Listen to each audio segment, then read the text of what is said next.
Perrier va-t-elle perdre son label d'eau minérale naturelle?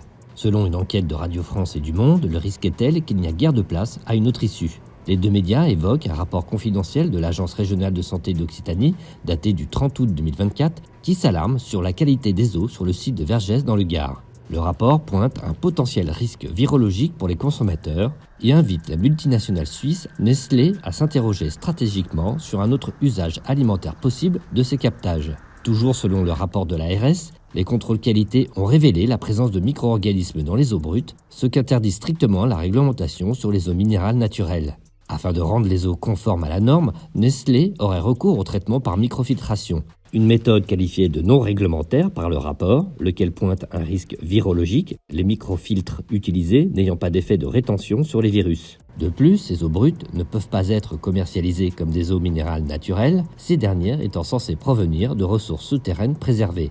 La préfecture du Gard doit se prononcer début 2025 sur la demande de renouvellement d'autorisation d'exploitation de la source Perrier pour produire de l'eau minérale naturelle, déposée en octobre 2023 par Nestlé. En avril dernier, près de 3 millions de bouteilles de Perrier avaient été détruites à la suite d'un épisode de contamination.